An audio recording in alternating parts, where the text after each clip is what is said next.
Hey y'all. My name is Lucas Livermon. I'm a uh, professional cyclist in Durham, North Carolina, and I am going to be your guest host for the What is Cycling podcast.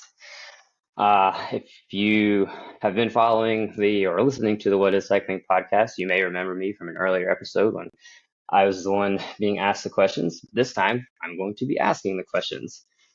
But enough about me. Let's introduce our guests for the evening. Uh, Dave Johnson, or as I like to call him, Dogwood Dave. He is a custom frame builder in Hendersonville, North Carolina. And welcome to the show, Dave.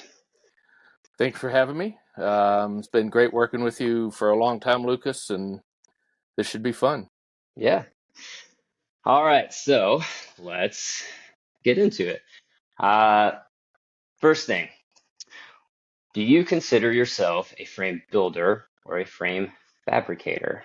I consider myself a fabricator and a painter. The second part, not by choice, but more by sheer need. My background in the welding world came from the aviation industry, and a lot of that on the airplane side was literally just repairs, fixing cracks, fixing holes, things like that. So you were just a straight up welder. But we also did various pieces of gear that would either hold engines, hold thrust reversers, engine cowlings, landing gear. So we had to fabricate those from scratch. So I kind of looked at it and said, well, we're the welding and fabrication shop because we don't just weld things together that somebody says, here's some stuff, weld it together. We're, okay, do we design it this way? Can we do it this way? We need these materials, that kind of stuff. So I still kind of consider myself a fabricator because I don't just build frames. I've done all kinds of other things for folks. I did a rickshaw at one point that was the customer wanted to be able to carry 350 to 400 pounds.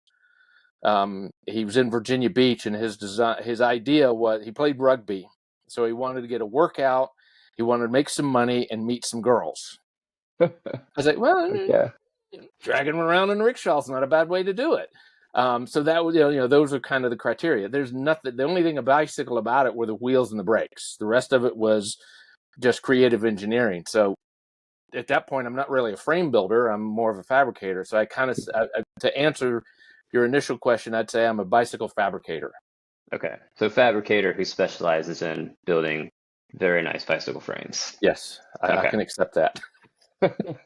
Cool, cool. All right. So I know how you know me. I have personally been writing on dogwood frames for, I guess, five-ish, five-ish years now. Something like that. You're Many, No, many actually, it's years. probably more than that because there were 3 there, 2 here. Probably about 6.5 years. Okay. All right. At least six and a Uh, half, maybe 7 so, at this point. so I love my dogwoods. Would not write anything else.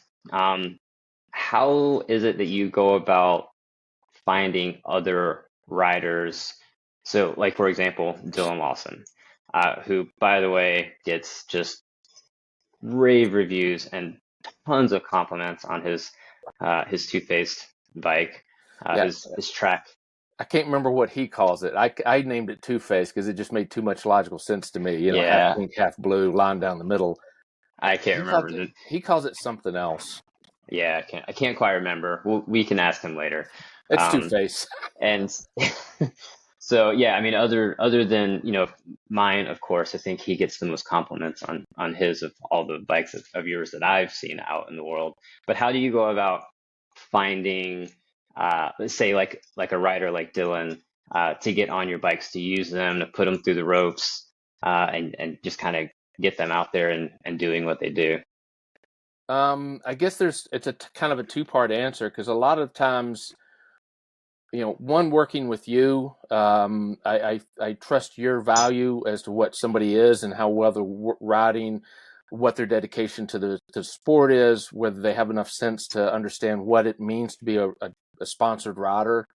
As somebody just like you, I've spent lots and lots of time sitting on a saddle, training and racing, and all too often sponsored riders or sponsored teams, sponsored clubs.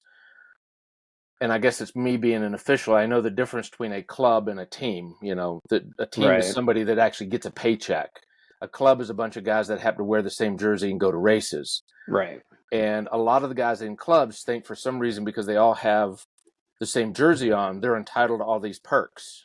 I've Yep. been watching the tour. I know how this works. I get free stuff. No. I think Um, a lot too many times, in regards to that, like,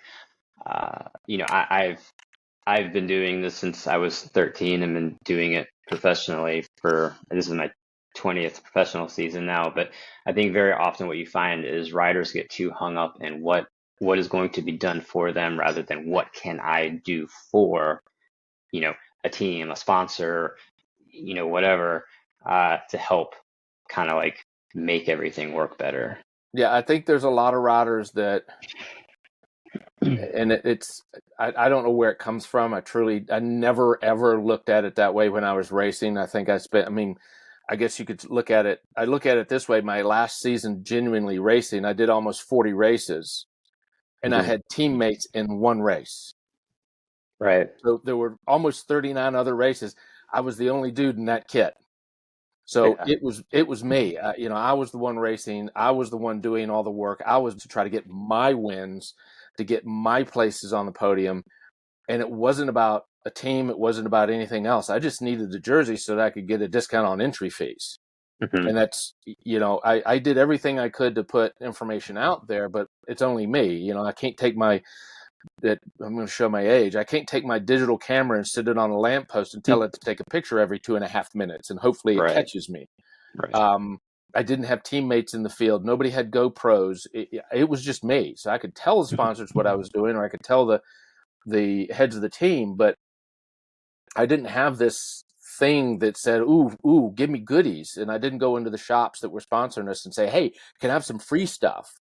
Right. The I social knew that. media has changed that. I mean, just in terms of like the engagement of, riders and races and riders and sponsors and teams and their riders and whatever, certainly like the digital age, social media, Instagram, Yeah. all that stuff has Social media has changed. definitely made it, in all fairness, has made it easier to at least acknowledge your sponsors. Because I guess again, I spent years as an official. I spent years time as a mechanic for teams and for national programs. Everything bicycle I've tried to get my foot in, except for coaching. That's a different animal. You're dealing with people then. Ugh. So early on, I even went to a couple of people I knew that had MBAs, and I said, hey, if somebody comes to you and says they want a sponsorship for an athletic team or sponsorship in general, what is your response to them as to what they need to give you in order for you to feel like you've done it? And the first answer, everyone looks at me and says, it's not about sponsoring the team. It's about community involvement, Right. which changes realistically. That should hit somebody with their hand out real quick. So I'm not just here saying, dude, I can put your name on my jersey and ride around and be in front of everybody. Oops, I said that. And be a pain to other drivers and destroy trails and do all this horrible stuff while I'm carrying this jersey around. It's more than that. Now I have to somehow or another be part of the community. So I need to be involved with things. I need to work with youth groups. I need to work with, charities, something to put myself and put that sponsor as part of that community and not just stick my hand out and hope for some money so I can wear a jersey and be a pain in the butt. Right. And And that point is actually interesting because even as the rider, as the athlete, still for me, like I think that's a very big part of uh what I do. I think with, I consider myself a privateer who runs a very small elite team. Uh but for me, like my sponsorships, whether it was, Bell Lab, Dogwood, Fitter, whoever it is, those sponsorships did not come from results. I'm 40 years old. I can still get results, but those results come they're fewer than they used to be. I got those by, like you said, being a part of the community, being just being out, like working with, youth groups, working with clubs and teams, in the area, just being a good member of the cycling community and proving that like I could bring value in other ways, not just standing on a podium with my arms up. And Because let's that's be honest, like you can't guarantee those things, but you can guarantee the community involved. You can guarantee, you know, being a good person, being helpful, being nice to everybody, and, waving when you're out on rides. and that's the thing. I mean, I guess I knew you before we had officially met. I mean, we have lots and lots of common friends, and the cycling community isn't that small as a whole, Right. especially when you get in, if you say, okay, North Carolina, half the people, I mean, when I was racing threes and I was racing masters. Masters was exceedingly dangerous because you looked around and you saw top 10 riders, nationally ranked top 10 riders throughout the field. And you're going, man, I got no chance. But you knew who they were, and they all knew half the field, and you couldn't escape that. So it is a tight community, and we all kind of know who each other are. And the folks that are effectively out for themselves in every capacity, you start figuring out who those cats are real quick.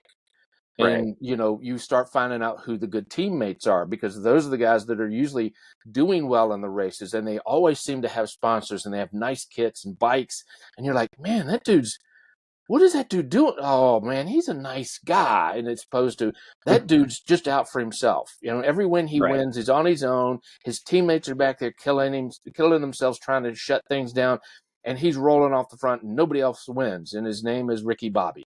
Sorry. Um, but you start learning that real quick because the community is real small, Right. and it just happens that way.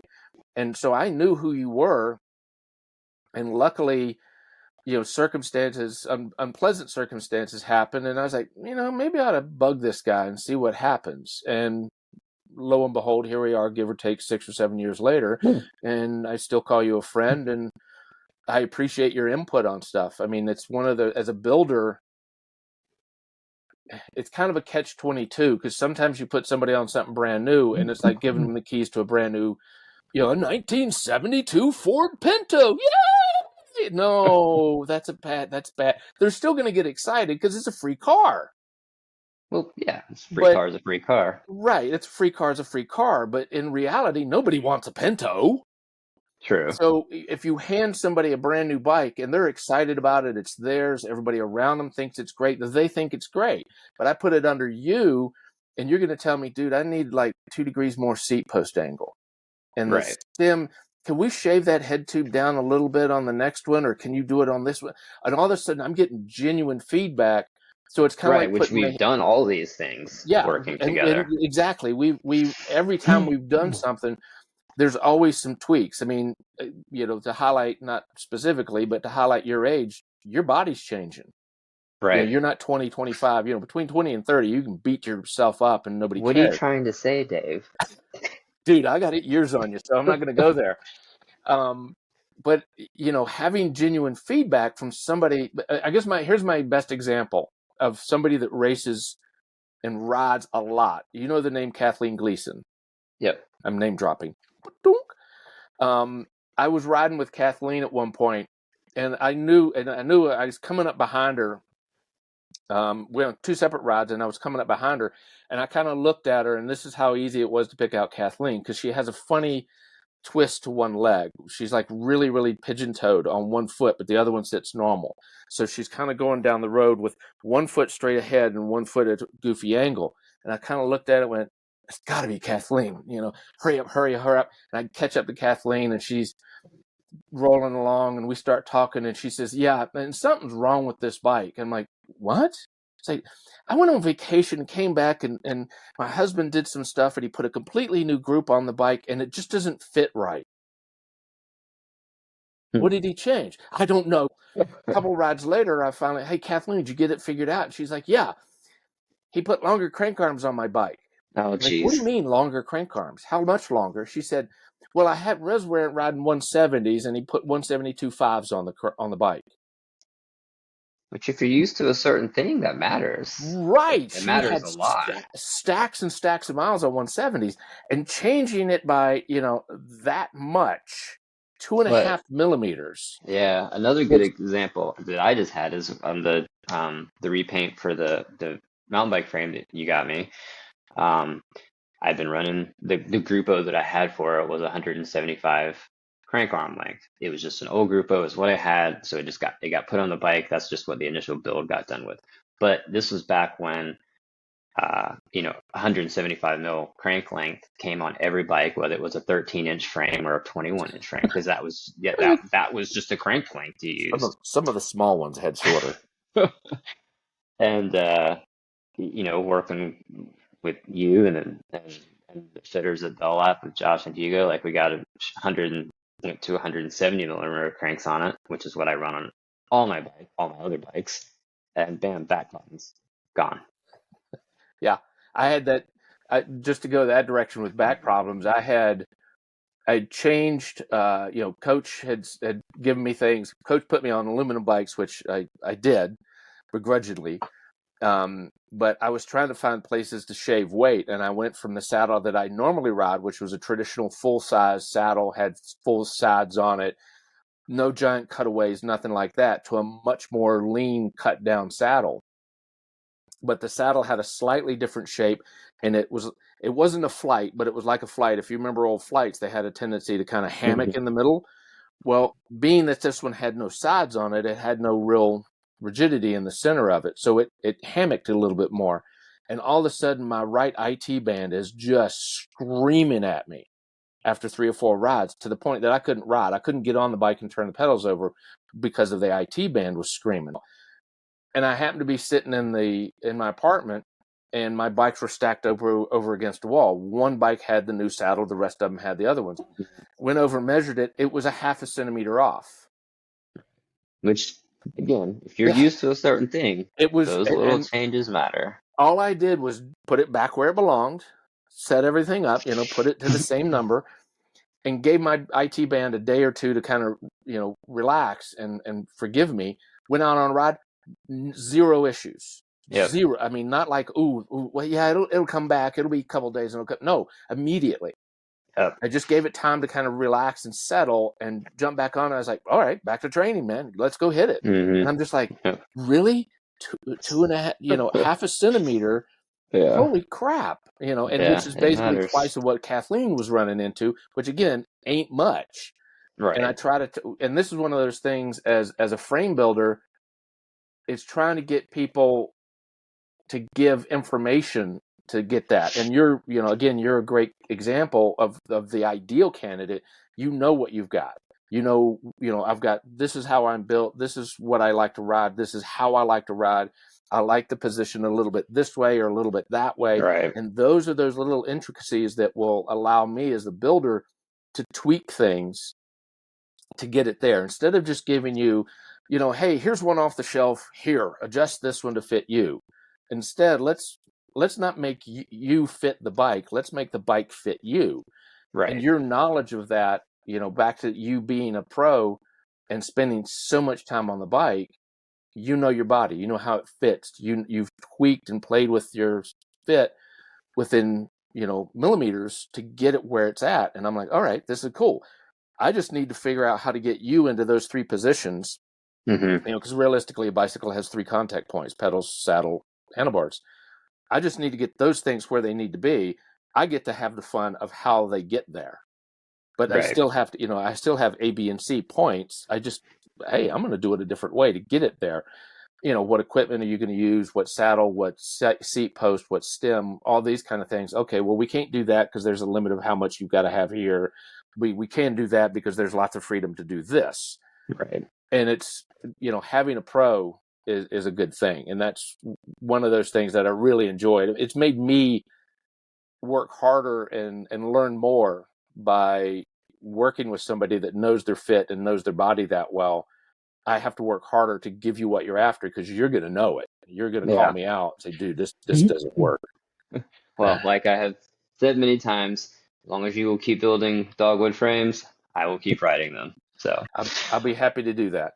And the But moral I of the think story is fit did we? matters. Yes. Did we get derailed on sponsorship? Yeah, we did. That's all right. All right. That's okay. Well, But the next, just to go back and hit that, you are probably a great resource for that because again, the community is that small, and you know either word of mouth or you've directly interacted with somebody that knows what's going on. gotcha. That's probably my biggest resource. Okay. Um, if somebody, I mean, I actually had a guy send me one time and tell me he was a former professional triathlete and he wanted the best of the best and he wanted a gravel bike, blah blah blah. So sure, happy.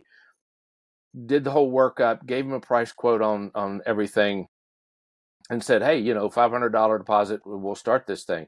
And all of a sudden, the emails ceased. Mm-hmm. And I kind of went, dude, if that's the way you approach sponsors, there's no way you are a professional triathlete. It's just no way. Because Yeah. a triathlete is like you. In all fairness, they're privateers. Yeah, yeah, They're not part of a team unless company ABC brings them on board and says we're going to promote you heavily. We're going to put you on our kit. We're going to put you on our bikes. And by the way, these other sponsors are coming along. So here's a pair of wheels. Here's a helmet. Here's sunglasses. right. All that stuff. The odds are that triathlete is a full privateer. And I was Yeah. like, if this is the way this dude approaches folks, there's no way in the world he was ever a Right, because pro anything. the buck stops with you. Like you Yeah. don't have like different teams have been on head social media, like people or PR people, and like everything got run through them. And so like as the riders on the team, your job was just to go out into the world and be a good representation of the team, Hmm. carry yourself professionally, interact with people professionally, be nice. But yeah, if you're doing it on your own, like, a lot of us are, Yeah. all stops with you. So, yeah, it's a different world.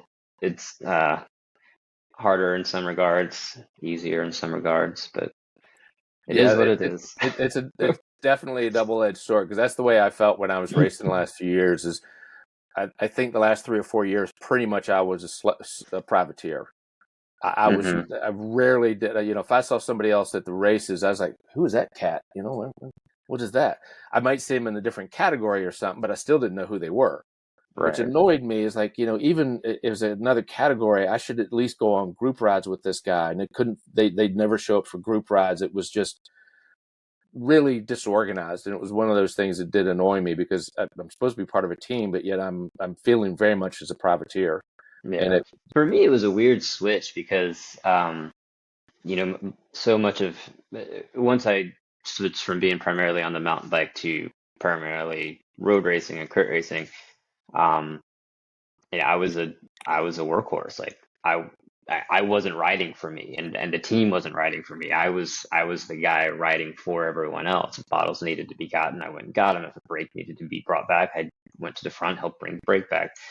And so then when I switched to just being me, suddenly I was having to ride for me. I didn't have like I was kind of lost because like suddenly like that job that I'm so used to having and that arguably I was very very good at, that wasn't my job anymore. And so like now I had to ride for myself, and it took me a long time to figure out how to do that. it, Uh, which is being it was a weird that's the way I transition. rode the last few years. Because I was, when I really started racing, with a focus, I was part of a team. We had a notorious reputation for attacking ourselves, um, which is not a good reputation to have. But I did have some teammates that we, once I made threes, we would start working with each other. We knew each other's strengths and weaknesses, and we'd try to work with that. And we do things for each other. And then I found myself on a team where realistically I was the only guy that was showing up and racing. I had to start looking at it very differently and kind of doing what you're saying. I had to start thinking, now screw everybody else. I Right. got nobody to work for. My job is to surf wheels and try to take advantage of whatever's going on. And if a brake goes that I know has got, and I got screamed at one time for doing it, but I know there was one race I was in. I looked up the road, I'm sitting 20th slot, and I looked up the road, and there's a break of 5 or 6 guys up the road. And I said, the race is gone. If we let that go, the race is gone, and everybody else is kind of sitting there trading cheesecake recipes and worrying about how well their manicure looks and stuff like that. And I just said, nah, I can't do this. And I knew I had it in me, so I just rolled to the front and literally just kind of gently ran the tempo up and drug the entire field back up to the group. And the guy that was sitting on the back looked back when I caught, and he looked back at me and said, "Really? Everybody?" I went, "Dude, I got better shot in the whole group than I do trying to bridge across to you and staying in this. Me jumping across, I know what I've got, and me trying to jump away from the field and trying to bridge after that is going to just annihilate me. So I've got a better shot at rolling to the front and just ramping it up 2 miles an hour faster and reeling you guys in, because you guys aren't completely organized. But if the field sits here complacent like it's going to be, you guys are going to walk around and you're going to be caught, and that's going to be the end of the day." And I still do that. Even if I do jump off the front, they're only counting 5 deep, and there's 6 of you pinheads. So I can't even jump off the front at the last lap and steal, the last podium or the last paying slot. I'm screwed. So no, reeling you guys in and making this come down to a later sprint or a different sprint is better for me. And it was that moment that I was like, yeah, I'm going to have to start being about what I'm doing and just race for me, because there's nobody else here I need to worry about. And it was a very different, like you're saying, it's a very different mindset to be in. Yeah. No, bike racing, all the fun dynamics. Yeah, it's just it's right. those moments that I marvel at the pros and the dedication that some of those guys will have to do their job. What you were doing is, hey, my job's in the middle of the race to chase down anything that twitches. Makes it real easy. We get to 50 kilometers to go. I can blow up and go home. Right. It makes it, the job is real hard when you're doing it, but once you're done, you're done. That's it. Yeah, you did and your brain. job. And the nice thing is your brain can go soft. Yeah. If in the age of power meters, literally you could put a power meter and say, look, I need to hit 350 watts and I need to hold it there for 30 minutes. That's my job. 340, 350. All right, that's what it feels like. Let's do this. Yeah, And that's it. And you do it until you ain't got nothing left, and you only see 300 watts and the field is rolling by you, and you go, all right, see you at the end, guys. And you sit up. Find the car, get a bottle, You're talking about Watts as a 136-pound rider. I will never see us 30-minute numbers. I'm not going to tell you. Well, I probably could have gotten there with some really good training. But yeah, I was close to that. No. But yeah, see, I had, even in my race weight, I had almost 50 pounds on you. Yeah. I'm small. Okay, so I actually get asked this about you quite often. Where does the name Dogwood come from? Well, when I first started, I was doing a different name. I won't really get into because it's history at this point. But I thought I'd overthought it so much, way too much, and I kind of got dug into my own little world and forgot that it, when it comes down to it, Apple, Coca-Cola, McDonald's, they just need to be simple. You don't necessarily have to have a name that means anything about the product you're building. Dodge isn't like, ooh, better get out of the way of that car. No, it's just somebody's name. Ford, Chrysler, all that, most of those car names are somebody's names. Ferrari. So it doesn't have to have anything to do with it. I went too deep and tried to make it meaningful, and nobody understood it and nobody got it. I did the Philly Bike Expo the first year, I did NABS, North American Handmade Bike Show, which is now defunct. I did it as that original name. And I would say about a third of the people that came up to me were asking where'd the name come from, or they'd mispronounced the name, or they'd consider that I was the name and this kind of stuff. And I'm like, and I looked at the better half and said, I got to change the name, because it's nobody wants to talk about why Apple calls their computers Apple. You just go to the Apple store and you start talking about computers. Right. That's the whole point, is we don't want to, they went with that kind of thing. There's a reason they use the word Apple, but Apple now means computers. Yep. Nike means shoes. Coca-Cola means soda pop. Yep. and it's it's kind of gotten or better yet than that, it's Kleenex versus facial tissue, Clorox versus bleach. And I kind of looked at it and said, I need something that will have a conversation about bikes as opposed to the name. The Hmm. name needs to mean something, but it needs to be a generic name that's simple that everybody understood. And I thought about it for a while, and finally Dogwood landed in my head, and I went, okay, I grew up in Virginia. I've lived most of my adult life in North Carolina. I started the company in North Carolina. To me, dogwoods are one of those things when they start blossoming in the spring, which is a couple months away. The dogwoods around here, the blossoms show up before the leaves do. And when you start seeing those little bundles of white in those those wads of sticks that we call a forest, oh, wait a minute, it's that time of year. It's spring is coming. Mother Nature is going to give us some warm days. Get on your bike, get your butt out there and ride. And I was like, and nobody is ever going to misspell the word dogwood. Sure. Ooh, and look at the logos that I can play with. Yeah. Um, It makes for an excellent head and badge. and and what was funny is I put that together, and there's reasons. There are some Easter eggs hidden in that head badge, that are personal to me.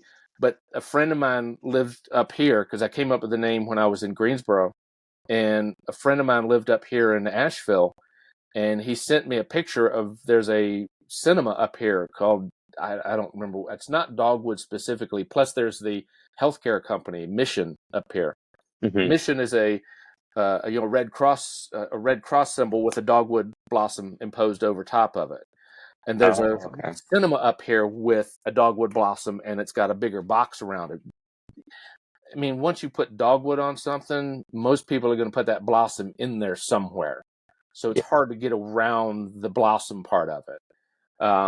But it's still, I was like, well, and I must have done 20 iterations of what I can do with a dogwood blossom. How can I put this into a head badge? And I thought about the blossom only and various things, and I finally settled on what it is and had those cut out. And it's like, no, that's just what it is. I'm happy with it. It gives me some latitude to play with things with colors and stuff. So yeah, that's where it is. Well, they So, stand out and make excellent, nice little head badges for the bikes. And as a North Carolina boy myself, I find a nice connection with being yeah. able to ride on a dogwood. And I So, think that's part of it too. Like I say, Virginia, being a Virginia kid and being in basically I'm half and half Virginia, North Carolina, state flower for both places. hmm. And I think it means something to folks, even though I've had clients from, uh, New Jersey and, you know, even a couple overseas, sprinkled across the country, Chicago and stuff. Doesn't mean quite the same thing to them. But in North Carolina, it rings true. North Carolina, Virginia, it rings true, and I know that's one of those things, and I'm happy with that. I'm okay Yeah. with that. No, Yeah, it works well. It's a simple name. It's easy to understand. It looks good on the bikes. It lends for a nice logo. So I think and nobody can misspell it. there you go. I'm sure someone can. Yeah, I mean DAWGWUG. Uh, Wait a minute. yeah. So what when you're doing a frame, when you're getting started on you know the new person's frame, getting going, is there like a particular process that you follow when it comes to the builds, or is your process just very dependent on the individual need of the person? So like, do you have like a guideline that you carry into the start of each build, or is that just completely dependent on like the person, what they need, and where they want this project to go? Yes. Okay. I figured um, that was probably going to be the answer. it's kind of all of those things, but none of those things, because I've learned the lesson. I've been doing this 12 years now. Um, I learned lessons early on about, you know, effectively. I'm going to go off on a weird tangent for a moment. Hopefully, people know the name Pagani. Hmm. It's a ultra high end, supercar. I want to say Horatio Pagani's got them priced at somewhere in the neighborhood of $900,000 and up. Okay, so starting off pretty cheap. Yeah, Ford Tempo or Ford Escort Pagani. Well, the Pagani's pretty. I'll go with that one. But to me, it's one of those things that it's kind of what's happened in the world, that it's diverged. The middle guy is gone. It's either you get mass market or you get something really, really tailored. Right. And one of the things that Horatio Pagani does, I mean, you could be, Jeff Bezos, Elon Musk. Elon Musk isn't going to buy Pagani. He's got a whole car company of his own. But let's say you've got, $1 billion to burn. And I'm going to go buy me $1 million Pagani. Well, take my private jet. I'm going to fly over to Italy and I'm going to sit down with Horatio Pagani and I'm going to put together my Pagani. Hmm. Well, that's what Pagani is going to make you do. He's going to have an interview with you. And he's such a character that he typically doesn't speak much English. He speaks mostly Italian. I have a feeling it's a bit of a show, because English has become almost the international language of the entire planet. But he won't. He's been on Jay Leno's Garage, and he speaks very little English. So first, you need to learn some Italian so you can communicate with this cat. Yeah, there's going to be an interpreter, but your best option is to learn some Italian. And he proceeds to interview you. If you're a complete and utter knucklehead and you think you are the cat's meow and that this guy should cough up a car because you've got money to throw at him, he's probably going to introduce you to the door and bid you good day and close the door. He's Right. not going to sell you a car. He's got plenty of people that are itching to buy his cars brand new, so he doesn't need you nearly as much as you need him. And he's aware of that. But it's also, he wants a presentation of his car. Right. Well, But that's he also probably a big knows, selling point. Like he can show you the value in him if he can talk to you. right. It works both ways. It's really a Right. two-way street, because you both need to be on the same page. So, and I use, when I'm doing, that initial, and effectively I do interview potential clients in a roundabout way. I'm not doing it. Okay, buddy, here's question number one. We have that conversation. What are you looking for? Have you seen what I've done? What attracted you? Why are you calling me? Da da da da da da. And I kind of do what Horatio Pagani does. And if you're answering the questions in a way that you seeked me out and you found what I did, and you found what I did to be appealing, and there's this bike and that bike and that bike that's on your website that I really think rule. I just, can we do this? And if this happens to be within the parameters of what I do, we're golden. We're on the right track. We're heading around the right way. But Right. if you come to me and say, I really like what company ABC does, and every time I talk to you, it's always about company ABC. And, their colors are really cool and their designs are really cool. And I like the way they do this on their frames. And I like the way they do. Why are you talking to me, man? Right. Go buy company ABC's bike. So do you ever have situations where like someone likes your style? They either like one of the tubing shapes that you used on one of your previous builds, or they're really digging like one of the like paint schemes that you've put on one of your frames. So like they like the work that you're doing, but they don't necessarily know like what they want. Do you find yourself in situations where like you're able to help like guide them into creating something that does work for them, even if they don't necessarily have a perfect example of what they want for Yeah, themselves? that one's not so tough. That one's actually probably more common than not.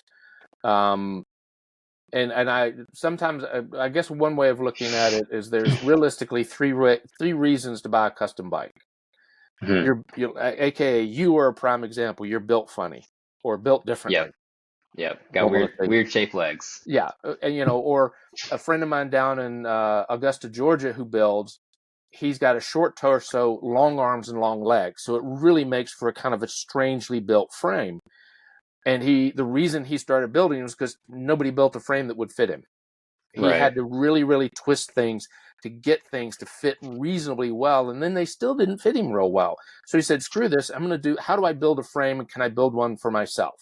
That's Right. example number one. Is your Shaquille O'Neal or your 4'11", you're nothing but arms and legs, you're nothing but torso. There's something about the way you're built that makes fitting a normal bike very difficult. Prime example for a custom build.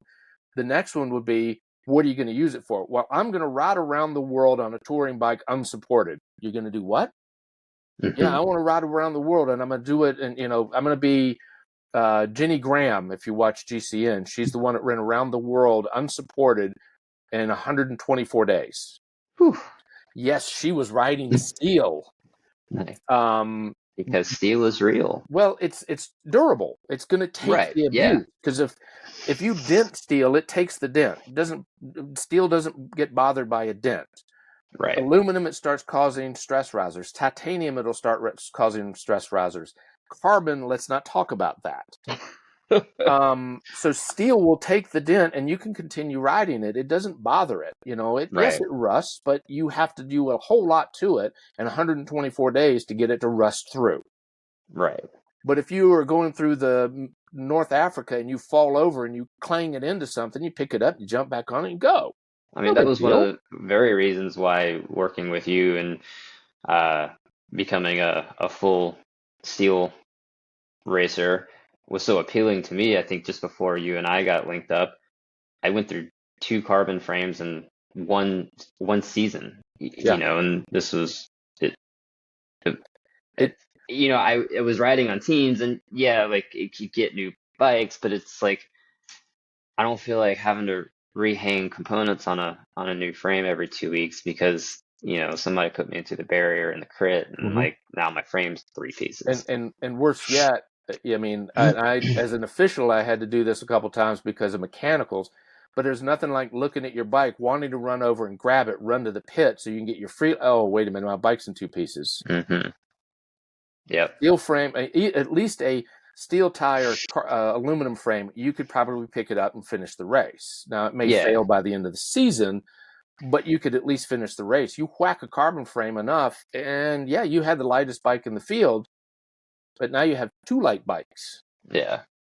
I've broken myself way more than I've broken bikes since I've been riding yours. And I don't want to necessarily sound like I'm beating up on carbon, because every material has its pluses and minuses. There is no perfect material for building a frame. Steel just happens to be my choice, and it allows me a great deal of freedom to build stuff and a great deal of design concepts. Right, and you can customize it. Yeah. And this is one of those things, because the word custom, and I'm going to deviate off because I know where we were. I'm going to put that little brain nugget over here. The word, I did a rant about it previously on a blog about the words custom, bespoke, tailored, hand-built, all these things that everybody likes to use to describe their big company from Wisconsin custom carbon bike. And I'm like, no, it's not custom. You've got a paint job that you selected out of 6. So no, that's not custom. That's McMansion. We all know what a McMansion is. You just pick the McMansion of bikes. Right. Because if it's and I'm getting technical, if it's a monocoque frame, which basically is a frame that's made in one piece, if you can't see the joints between the head tube and the top tube and the seat tube and the down tube, if you can't see the joints, if it just looks like one amorphous blob, it is a monocoque frame. It ain't nothing about it custom. Right. It may be handmade, because every carbon thing that you've ever touched is handmade, because you cut the carbon sheets out, and they have to be laid into the mold by hand. But that mold costs 6 digits. If that dude from Texas thought he was riding a custom frame, that mold costs 6 digits. Right. Yeah, they may be willing to do that to accommodate him, but more than likely they can get him on a production frame that's close and tweak it and get him out there, and just give him a whole bunch of production frames and just do it in one mold. And your point about like you're picking like a paint scheme from like a list of here's your list. One of the things that I like so much about being on Dogwoods is like no one has like no one will ever have the bikes that I have. You could do an exact. You could we could say, okay, I want two zombie queens. Let's do another zombie queen just like that, and it's still going to be different.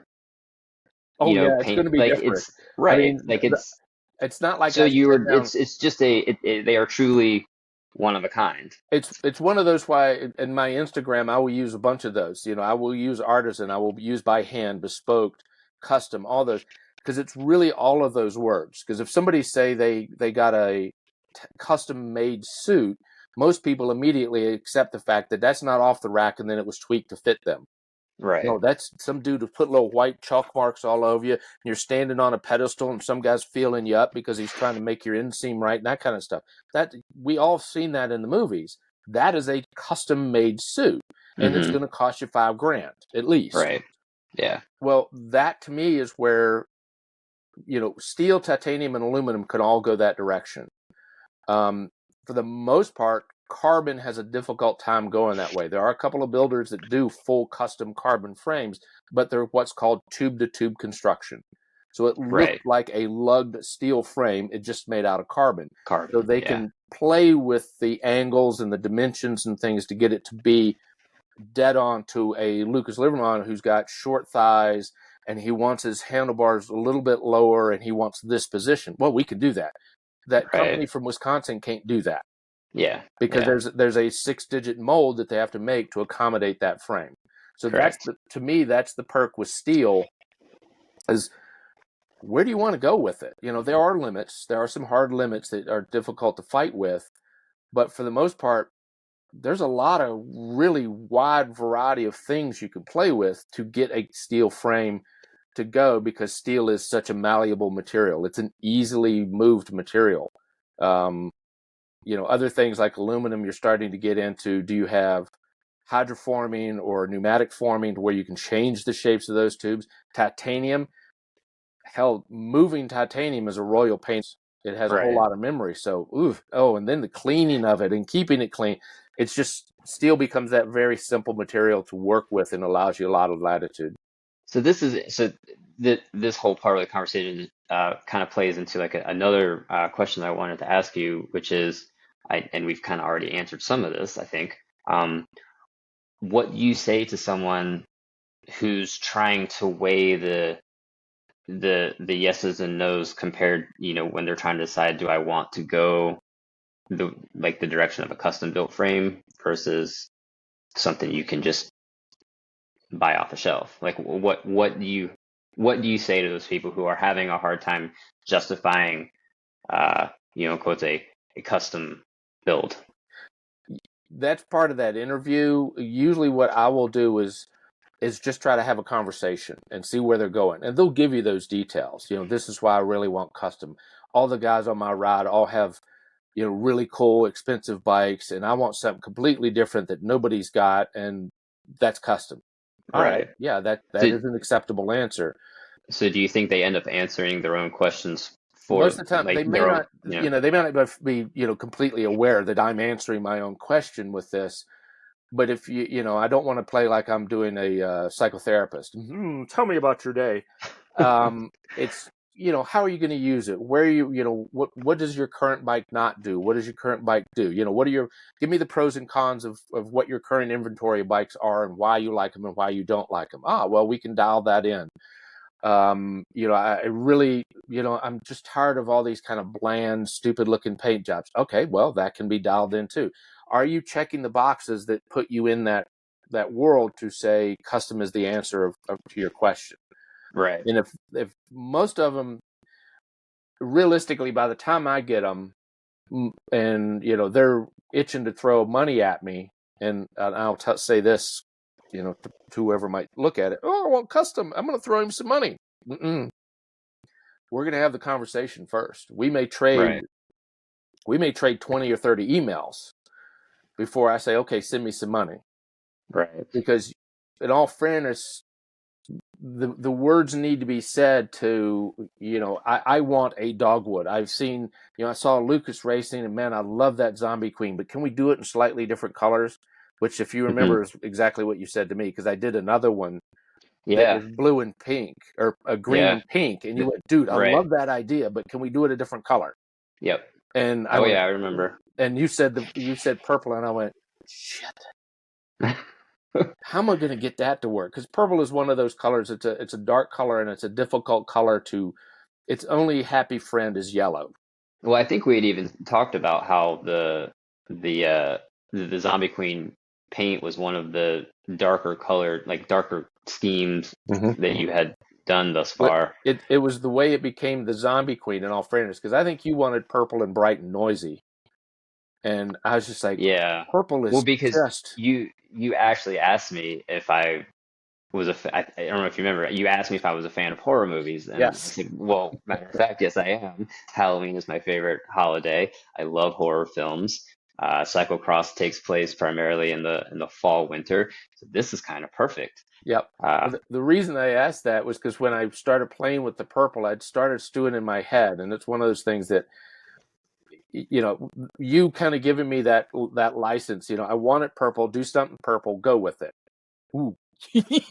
yeah. Well, I think this like um, kind of plays to the whole like, someone coming in and having an idea, but not necessarily like knowing exactly where they want it to go. Like yeah. that was me. Like I had an idea. I was like, oh, I think this would look cool. And then we got to talking, and I realized that the general direction of what I was envisioning stayed the same.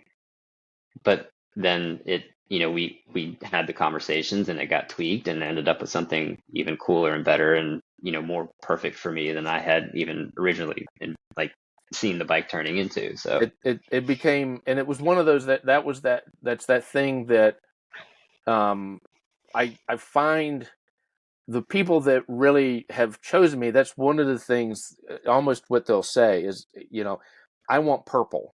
Okay, what else do you want? Hey, you just run with it, man. Good answer. That means you've at that is least looked at the website and you at least admire the paint work that I'm doing, because you yeah. want to watch me pull my hair out. Let me do Well, that some is paint work. literally what we did with the mountain bike frame. Yeah, I mean, I did. I mean, the I mountain just bike said, frame do whatever you became. want. It was. I did a couple of things to it, and I wasn't happy with it, and I backed up and I worked it over again, and I backed it up and worked it over again, and then I finally ended up with what it is, and I was like, wait a minute, there's which something kind of cool about which this. to this day I cannot ride that bike without people Well, either stopping me to look at it, and more often than not, I have had like just riding it in Umstead, people will stop and literally stop to take pictures of the bike. Like and they that's actually want pictures of it. the fun part for me is I know that in the mountain bike community, there's this big, still heavy influence of the quote unquote murdered out look. Hmm. I mean, up here in this neck of the woods where Pisgah's right down the road, I kind of chuckle. You pull in behind somebody and they've got their bike stuffed on the trailer hitch mount, and there's just two black bikes sitting there with as much black as they can pour on it. I'm like, Yeah. well, what is it? What is it? And and those things can be cool. But Like everybody's doing it. but It's not like, cool right. if everybody's doing it. I like color. I like things to pop. I like my white shoes and white socks, and I like all my bikes to be bright. Yeah, and that's one of those things. So when you handed me that thing, and a part of me was like, I'm going to do everything I can to not have black on this. Yeah. Oh, you Because I succeeded. know that most mountain bikes, he's going to be racing this thing in mountain bike races, and he's going to roll up to the line, and 75% of the field is going to be on black bikes.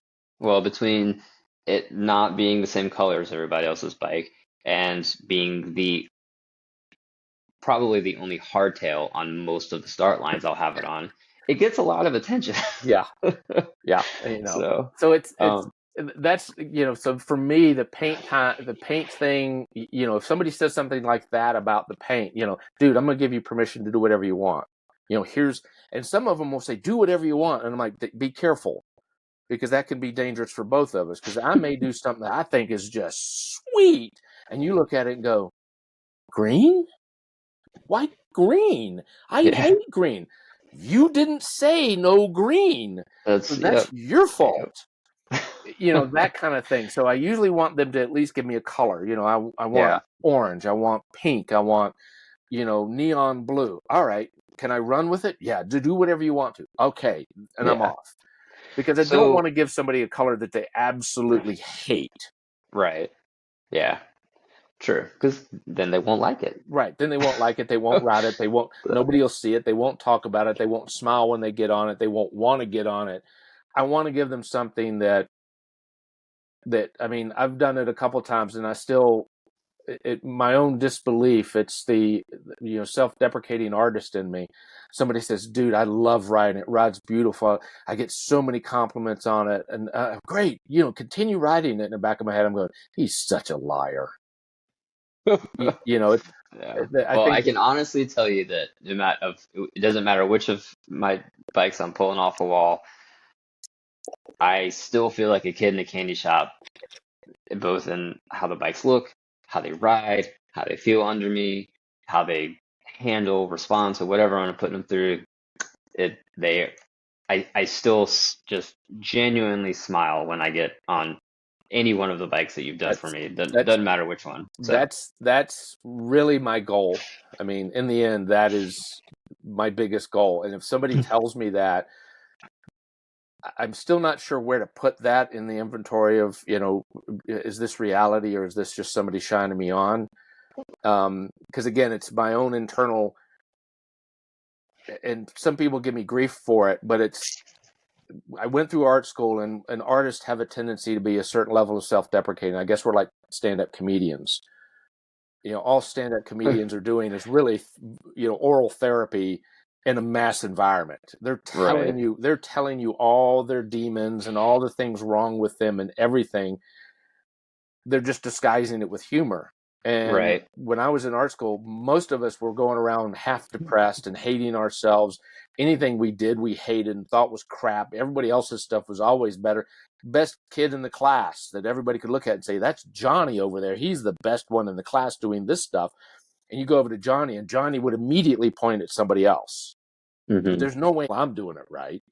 So it's, Well, see, I, this makes it feel even better because, like, uh, my bikes are my therapy. All the mental health struggles that I've gone through, like my bikes are my therapy. And so to yeah, be able to have that part of my mental health journey also then be on something that not just because it's a bike, but because of what it is, makes me smile, it makes me happy. I thoroughly enjoy it. It's just it, it's nice to have those two things come together it's and a be compound effect. right, Yeah. exactly. So, I mean, I get that because I mean, yes, finally I do own some of my own creations, and there are times I hop on one and I'll go for a ride. Harlequin being the latest one, and I rode it gingerly around, around Hendersonville and kind of stayed in some tame areas. Didn't want to stress it too much. Wanted to make sure everything was working, be able to tweak it, and then I went up and did a ride up in Floyd, Virginia, and mhm. I ended up spending 4.5 hours on the thing.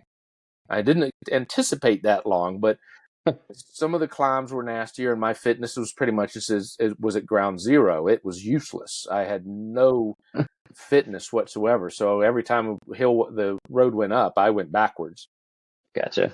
But during the entire process, I was comfortable. The bike did exactly what I asked it to do. It's that classic thing. You think about going somewhere, and the bike's already going that direction because it's just a little bit of body English, a little bit of movement, and the bike goes. And I'm just like, Right.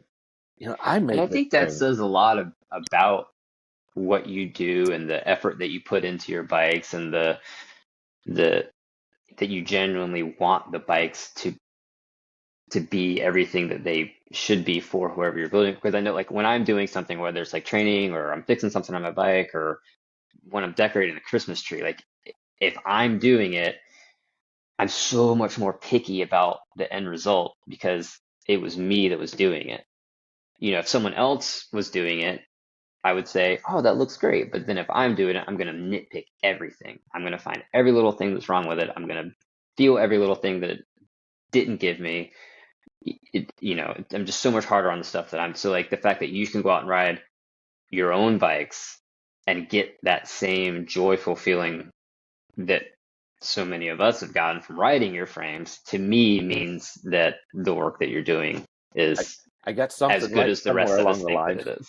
Yeah, Yeah, absolutely. and Well, so it's a crazy thing. I still wonder, how this all kind of came together, because I kept my during the whole process of getting to 11 years into this. Early on, I just kind of kept my I was a mountain biker instead of a roadie. mhm, And people always ask me, why mountain bike? Well, mountain bike, you're only looking 12 to 15 feet, worst case scenario, 15 feet down the trail. right. Because if you look way to, oh, look, I'm going to look over these trees. Oh, you are Hmm. in the tree. So you really got to pay attention. Your brain is on. You have to be on and paying attention to what you're doing. And that's how I felt. I went into this whole thing as, what's the next challenge? I got to deal with the next thing. Okay, a business license. I've got to get an LLC. I've got to get, accounts with this company. I got to get an account with this company. I need this piece of equipment. I need these tools. That's all I was just 10 to 15 feet down the trail, and that's all I'm doing. And then all of a sudden I kind of hit this big clearing, and I looked around and went, holy crap.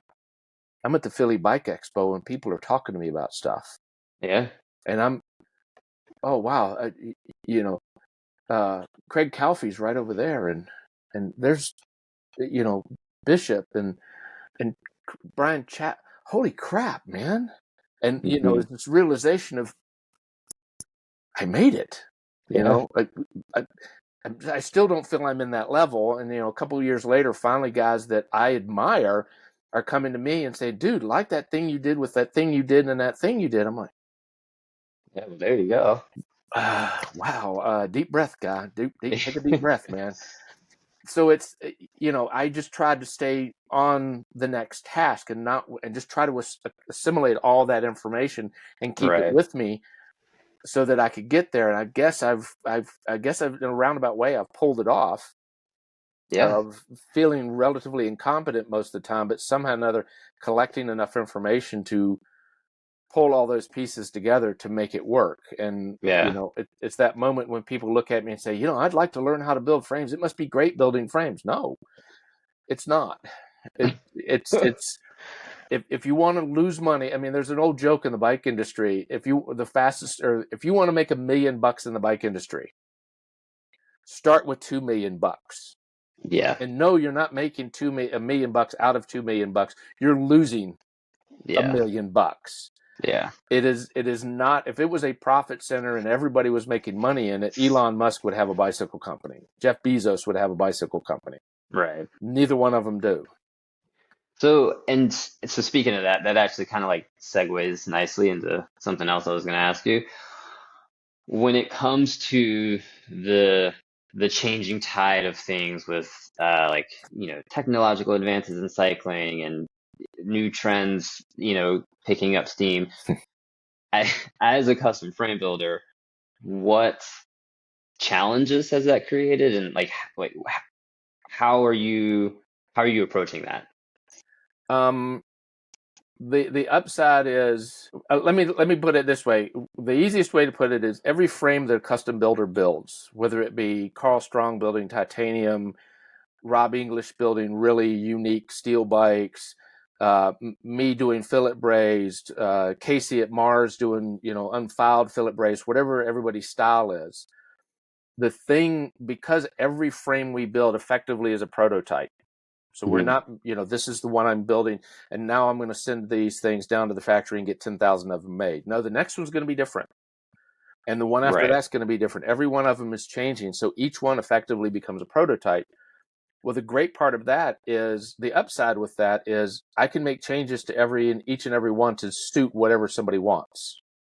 Okay. So if Right. I have you roll in the door saying, I want a cyclocross bike with cantilever brakes and quick release wheels. Okay, I Hmm. can do that. Why? Because that stuff is still available. Believe it or not, a funny thing is, just to go off on that morsel of a tangent, I've been looking at stuff recently, and there are companies that are making more carbon forks with quick release dropouts. So Okay. not every carbon fork manufacturer said, "Oh no, we're all going to go to this through axle mechanism." No, Right. because there's guys like me that are calling them up saying, dude, I need a quick release axle fork with a rim brake caliper set up on it. I'm going to Right. put dual pivot calipers on it. I need a fork. Well, we don't make one. Great, fine. I'm going to go call these guys. And yes, we make one. Great. And all of a sudden, wait a minute, we're losing money? Hey, John, call those, get those molds back in here. Let's make some of these rim brake forks. Yeah. So the custom builders, this whole trend, and I'm going to pick on disc brakes, this whole trend into disc brakes has realistically thrown a whole lot of people into the custom builder market. Gotcha. Because the big guys don't touch, most of the big guys, you walk into a bike shop and ask them, hey, you got any rim brake bikes? Right. The only thing they're probably going to have in there is either something used or it's going to be a 26-inch comfort bike. Right. A So townie. somebody wants a new cantilever quick release cross bike. They're coming to see somebody like you. Correct. So the trends, and I'll preface this with the reality, there ain't nothing new in the cycling community. There's no new Yeah. trend. I remember when I was a kid going to grade school, and I'm not going to say how old I am, but it was in the last century. I remember going to grade school and walking past a Huffy, and it had rim brake or disc brakes on it. Yeah. Disc brakes are not new. Well, I swear the gravel bikes you see that are the front suspension and all these things on them. It's the old. They're just revamping It's all of the old like Judy. It's a Garmin stem. Well, yeah, that and like, do you remember the old like I don't the RockShox Silk forks or Mm-hmm. Judy Yeah, Road forks that like they well used at they like called them Rudies on the road because right, and they they had the used them at like Judy Paris-Roubaix and years yeah. ago. Well, I Yeah, just all saw that stuff. I swear, there's just that's like the same forks that came on my very first GT Saddleback back in like 1996. yeah. They just made it a little bit lighter, and they've thrown it on gravel bikes, and it's like this new technology. Well, it's and I'm shooting myself in the foot to a degree with this, but it's I mean hopefully anybody listening to this knows what N+1 is. Hmm. N being the quantity of bikes that you currently have plus one. Right. You can always have a new bike. Well, the industry, I think, finally figured that out because it was very much a kind of a social media / underground thing. It wasn't like Trek was saying, hey, here's your N+1 bike. They're not acknowledging it, but they knew it was there. And they realized that we were our own worst enemies. We would buy anything new because it was new. We got to try this new thing out, man. What's the new thing? Well, I need one. Yeah. And as long as we give it a new name and make it look a little bit different from everything else, it's new. Yeah. And somebody will buy it. If we generate some noise around it and get a couple pros on it, and I hate to tell folks this, but the pros ride what they're told to ride. Right. The Yeah. pros do not get to go into the truck or go into the big manufacturers and say, I don't want to ride tubeless, carbon, disc brake, internally routed, stealth handlebar rigged frames. I want my 1992 steel frame with cables sticking out of it, and I want grabby things on the rims, and I want sew ups, and I want box section rims. Right. Well, the They're other not. thing No, too you is don't those. get those. You go ride what we want to sell. Right. And the other thing too is like those. When you're talking about like the pros riding what they ride, the pros aren't working on those bikes. No. Well, they don't. Like the Ultimately, the pro doesn't care. In the big picture, the pro doesn't care unless he's at a level, and even then, it's manipulated. Not to dig in too hard, but one of my best examples is this guy that you and I both know, who won the Tour 5 times, and he's from Spain, and his name is Miguel Indurain. Mhm. There's a picture of Miguel Indurain cutting a corner, and it's probably on Alpe d'Huez or the Zolcalan or something. Well, actually, it wouldn't have been because they couldn't have gone up that at that point. But let's say it's on Alpe d'Huez. And Graham Watson is sitting on the inside of the corner, and Big Mig rolls by him, and he snaps a picture. And you can see Mig, the handlebars are kind of not even underneath his head, and he's looking at about 45 degrees from where his bike is pointed. Yeah. And you can see the head tube and the top half of that Pinarello, and Benesto is written right all on top of it. But the head tube has this extra chunk sitting up above it. So the head tube extends above the top tube a great deal. and it's a TIG Hmm. welded frame. You can see that it's an aluminum TIG welded frame with an extended top tube. Hmm. Interesting that, because Pinarello was not making aluminum frames at that time. And That when yeah, a lot and that happened a lot back then with well, and you know where I'm going with this. yeah. But I know that there's a very prominent, and I have inside information that I know that this other builder built that frame for Miguel Indurain, and that other builder never filed down his welds. Well, when Pinarello was doing aluminum, they smoothed all their welds, so it was very organic looking, very smooth, and they Hmm. never jacked their head tubes up. But this other builder, yes, he's Italian, would extend the head tubes and leave the welds the way they were, because he was a welder and he knows that leaving the welds is a stronger weld. Interesting that. So what you're saying is Miguel Indurain was riding a frame from another company painted to look like a Pinarello. Yeah. Yes, because he's Miguel Indurain. We Right. need him. If we want him to continue winning, we will do some things to, access that winning streak. So anything the pros are riding, either they're riding it, if they're low level pros, they're riding it because the team says this is what you're going to ride. If they're high level pros, it's probably something else that is being painted or manufactured to look like whatever the team is riding. Right. And so don't ever look at what the pros are riding as the gospel is where you need to go. But that's why the pros are riding it, because it's a great advertising campaign. That's why Envy wants them rolling on their wheels. That's why those freaking placards on the side of deep dish carbon wheels are so prominent. We want to sell our product. It's Right. NASCAR. Yeah. I It's mean, no makes different. sense. It's not, that's the whole. I mean, that's how cycling makes its money, is promotions. Somebody Right. wants their product put on that jersey, or now the vehicle. They're driving Mercedes because Mercedes wants to be connected to Hmm. Sky / Ineos / whatever they are now. That's the whole program. But if you're buying the bike, buy what you're after. Don't necessarily chase the latest, greatest, newest, because there is nothing latest, greatest, newest. It has all Yeah. been, if you start digging into it, go and talk to people that have been in the business longer than me. And I can think of one right off the top of my head. Actually, I can think of two right off the top of my head that are still in the business and can give you stories that will make you kind of go, really? That's been done how many times before? Mm-hmm. Yeah, it's all been done before. So the industry, it's generated a way to get people to continue buying new bikes. Yeah. The fun thing is, the latest trend with discs is throwing a whole bunch of people back into the custom frame business, because you can't go into a bike shop and say, I want a rim brake bike. Right. I got this $300 comfort bike with 26-inch wheels on it. No, dude, I want to go on a group ride. And I want to shatter people's souls by destroying them on a 10-speed rim brake, sew up bike with no technology on it whatsoever. I just want to destroy souls. Well, I got this 26-inch comfort bike. You better go talk to a custom builder. Yeah. Yeah. And that's great for us. The hard part becomes sourcing the product to do the job. Right. So you start becoming creative. And it's funny, there are wholesalers that almost tailor to the custom builders, because there's several wholesalers that do weird wonkety things.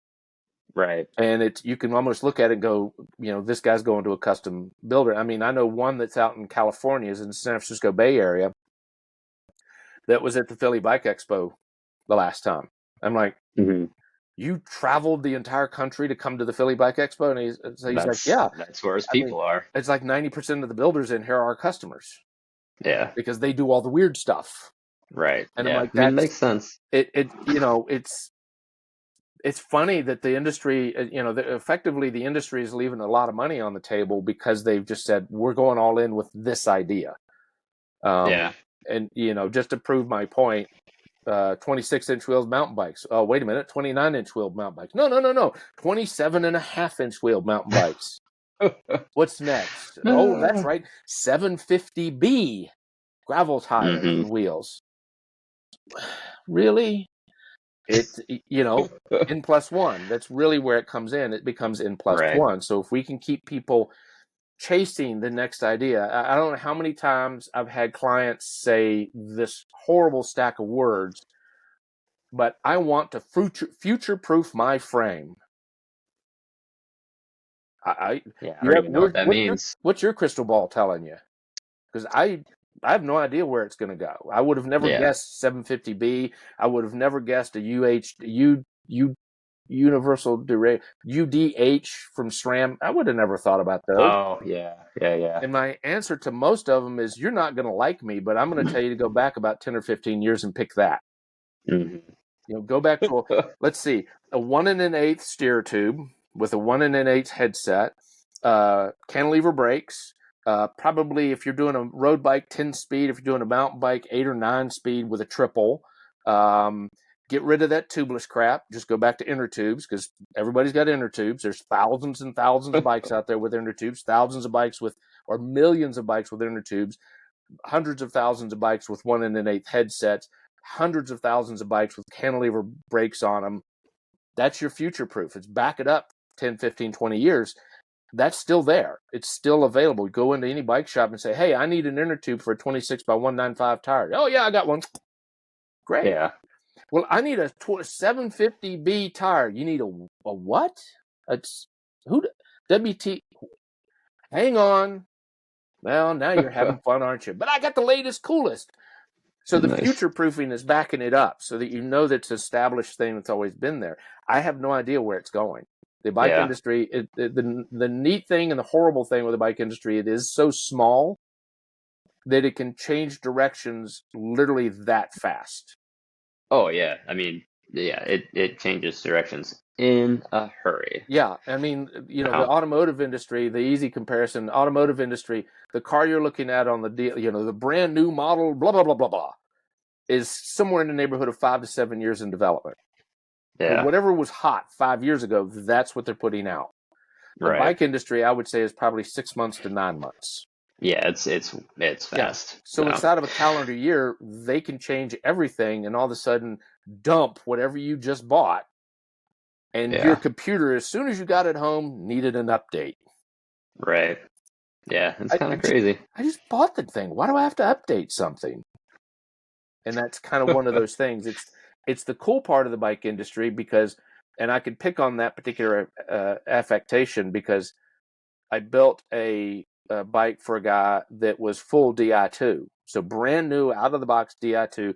Put it on the bike, did the thing with the phone and the app and checking everything and talking to it. Holy crap! Everything needs to be updated. So Mm-hmm. both shifters, both derailleurs, and the battery pack needed to be updated. I just took it out of the box. Yeah, Why does it need an update already? yeah. And Sitting on it's, the shelf. I'm like, dude, future proofing is, why don't you just go back and get, 9 speed or 10 speed, cable Yeah. actuated. You know how many updates cable actuated need? None. So it's, be careful what you chase in that, to all the little bodies out there, be careful what you chase. Sometimes what you're sitting on is just gorgeous. If it rides and you're happy with it and it works well, as we were just saying, you've hit bliss, man. You Yeah. get on your bike and you kind of get a stupid little smile on your face. There you are. Yep. You Oh have yeah. just struck gold. Absolutely. So that's All the way right. I kind of So look at it, is if the bike brings you happiness, even if you're riding a 1972 Schwinn Continental that weighs 40 pounds, if you're happy on it, dude, you're happy on it. You right. don't need to try to measure up to the guy down the street with a brand new 14-pound carbon fiber everything bike. You got your 72 Continental. Ride it. Enjoy it. Love it, man. Yeah. It's, I'm killing myself because nobody's going to buy what I'm making, but, Oh, they will. They will. I hope so. All right. So we are getting to the end of the episode here, but I have one last question for you, and that is, real quick, what's the craziest build you've ever done? Craziest build, and we're talking specifically bicycles. Yeah. Um, Craziest build, like most abstract. well, there's, your paint job and the green one that inspired it was a lot of fun. Um, Actually, I'll go this direction. One of the coolest paint jobs I think I've done is the one, which is Josh Hatchell's. Yes, That's known as I Dirty saw that the Bourbon. other day, actually. Yeah. And I mean, I didn't know where I was going when I started that. He gave me a color, and I was like, wow, what am I going to do with this? And I was His just bike like, just looks so good. I saw it in the shop I like two was days ago. literally, I kind of consider that one a lucky accident, because I mean, I still look at it and go, man, I just, in a subtle way, there's some really cool subtle details, but then there's some other, Hmm. and the one shot he had it photographed by a professional, so that the professional could play with focal lengths and stuff like that. But the coolest shot that I still see on that bike is when he's looking kind of down the top tube on the right hand side, or of Hmm. right hand side of the bike, Right. or excuse me, left hand side of the bike. He's looking down the top tube at the seat cluster. And of course, the splatter is there, but I masked off the seat tube, so the seat tube is just white, but the cluster and that bilaminate joint is still splattered. And of course, it's facing the right way to just get hit a whole lot. And just that, every time I look at that, I'm like, man, I just pulled one off on that. Yeah, that's a You know, and it's just like, it was just a lucky accident. I have to admit, it was purely a lucky accident. And then I did the logo on it masked off so it was white, and I was like, I'm gonna hate this. I'm gonna have to come back in and paint this because you can't read the thing. hmm. And in the end, I was like, nah, I like it that way. Yeah, it looks good. It's just one of those. So that one's probably, realistically, it was a fairly easy paint job because the Hmm. splatter is Mother Nature and physics kind of get the stuff to land where it lands. Um, but it's just one of those that I'm contemplating bugging him and see if he's listening to this, I would like to try to steal it and take it to Philly in March. Mm. Yep. Um, Yep. the other one that I'm really proud of, because once I started doing it, I thought, I could shoot this one color and back out of it and just be done with it, which is Harlequin. Um, Okay. because on that paint job, there are 9 colors, not including the metal flake that is laying on top of the gray at the front. So there's a metallic Hmm. gray at the front with gray metal flake on top of that. So technically, Yep. there's 10 different paints that are on that. Yeah. And I got Well, as I was following your process of that one on Instagram, I remember thinking to myself, I hope he keeps this one because that seems like a lot of work. that would be, if somebody, I mean, I sat down and calculated the dollar figure, because when I first started building, I contacted a couple paint guys and said, what it's going to cost me if I send you a frame, what's it going to cost me?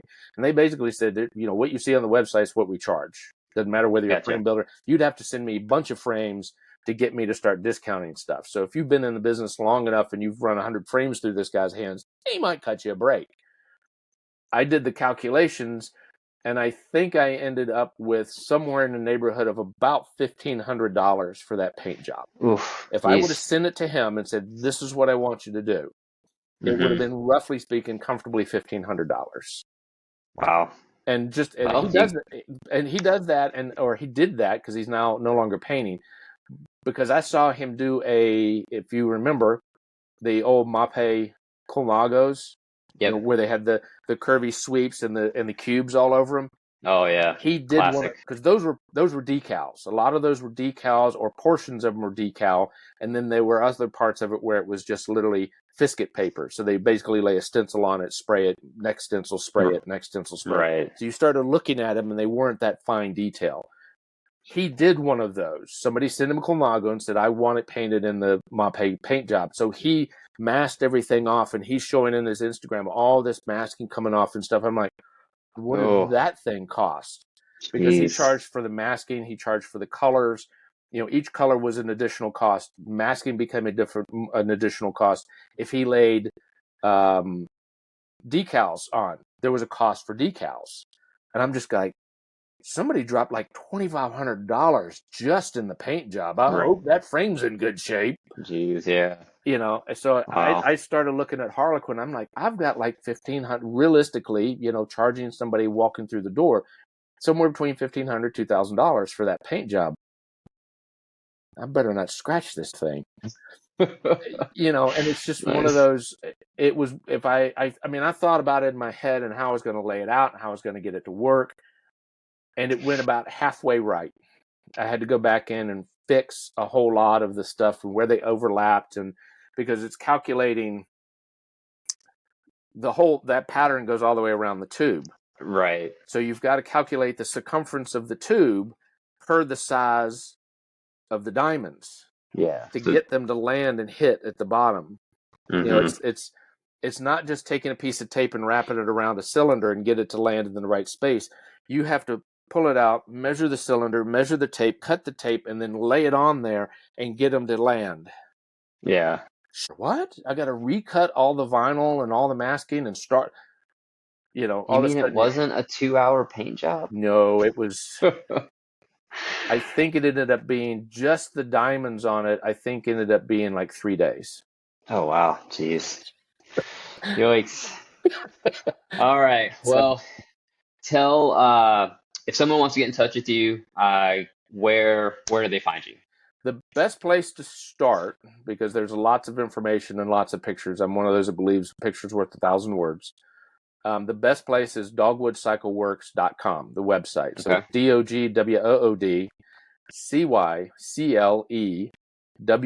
DOGWOODCYCLEWORX.com.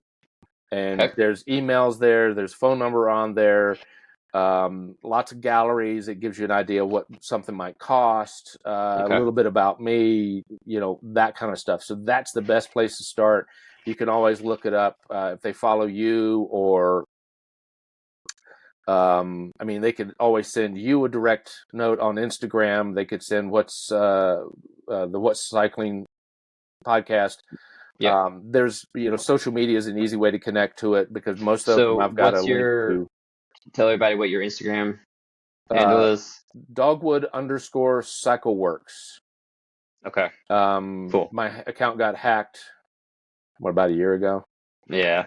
And all of a sudden I had tried to negotiate with some dude in Nigeria, and I had to recreate my Instagram page. So everybody got bombarded with some dude asking them for money. Sorry, folks. I really didn't Oh, mean to do jeez. that. But yeah, you can also find, if you're looking for Dogwood information, if you follow me, you can find me on Instagram at Livermon, Livermon 13, and you can right there in my profile, you can click on it and it'll take you right over to Dogwood Dave's Instagram, and he's got lots of fun pictures of runs you through his frame building process, his paint process, and give you a nice visual experience of what the Dogwood experience is. So, Dave, thank you for joining me this evening. It has been a pleasure talking to you as always. And yeah, thanks for all the fun info. Thank you, Lucas, and I need to Yep. thank Eli for giving me the opportunity. And personally, I think we should sit down and talk, and we'll come up with some really twisted things to do in the future. Sounds good. I'm Lucas Livermon. I have enjoyed being your guest host tonight on the What is Cycling podcast with Dave Johnson from Dogwood Cycleworx. Tune in next time for our next guest, and we'll see you later.